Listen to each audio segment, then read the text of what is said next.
इस देश में अगर आप दलित हो,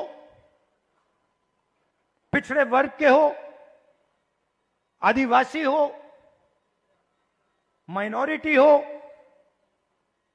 और उसमें मैं महिला भी जोड़ सकता हूं,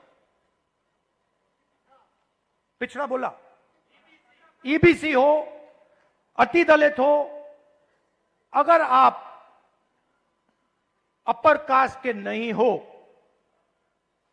तो आप सेकंड क्लास सिटीजन हो।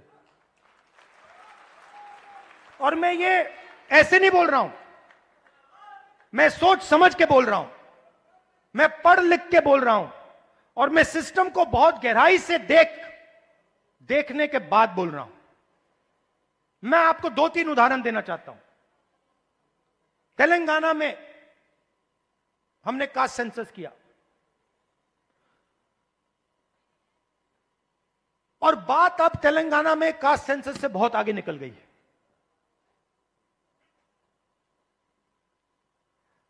तेलंगाना में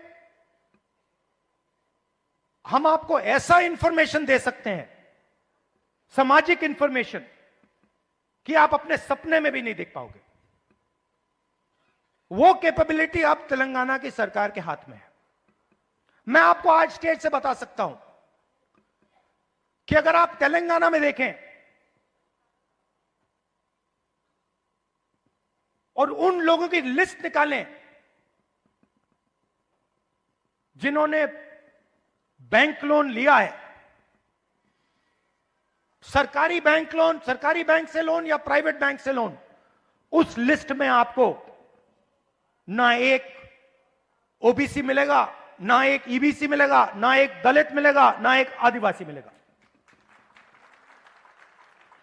तेलंगाना की सबसे बड़ी कंपनियों की आप लिस्ट निकालिए, उनके मालिकों की लिस्ट निकालिए, उनकी सीईओज की लिस्ट निकालिए। यह सब हम तेलंगाना में अब कर सकते हैं। उनकी मैनेजमेंट टीम की लिस्ट निकालिए, आप हैरान हो जाओगे। मैनेजमेंट में, सीईओ की लिस्ट में, मालिकों की लिस्ट में आपको ईबीसी, ओबीसी, दलित, अति दलित, आदिवासी कहीं नहीं मिलेंगे, है ही नहीं। मैं आपसे नहीं कह रहा हूं कि 5% हैं, मैं आपसे नहीं कह रहा हूं कि 5% हैं, 0 है, 0 है ही नहीं। और आप दूसरे तरफ मजदूरों की लिस्ट निकालो,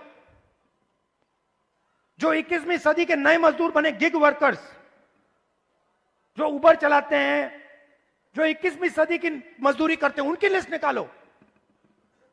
90% से ज्यादा, 95% दलित, पिछड़ा वर्ग, ईबीसी, आदिवासी, डोमेस्टिक सर्वेंट्स की लिस्ट निकालो।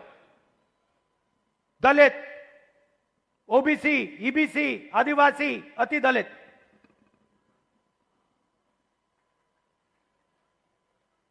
और मैं सिर्फ कंपनियों की बात नहीं कर रहा हूं, मैं अस्पतालों की बात कर रहा हूं, शिक्षा के सिस्टम की बात कर रहा हूं, सरकार की बात कर रहा हूं, कॉर्पोरेट इंडिया की बात कर रहा हूं। जहां भी आप देखो, आप हो ही नहीं।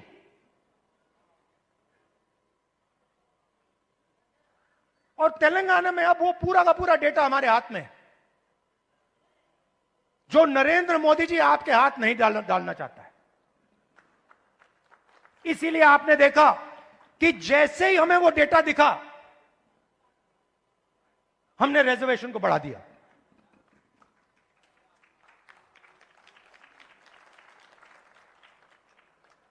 मैंने नरेंद्र मोदी जी को लोकसभा में सामने बोला, ये जो फेक दीवार बना रखी है 50% रिजर्वेशन की, इसको अगर आप नहीं तोड़ोगे तो हम इसको तोड़ के गिरा के फेंक देंगे। और दूसरी बात, इस देश के दलितों को, पिछड़ों को, ईबीसी, ओबीसी, अति दलित, आदिवासी, गरीब जनरल कास्ट के लोगों को पता लगना चाहिए कि इस देश की सच्चाई क्या है।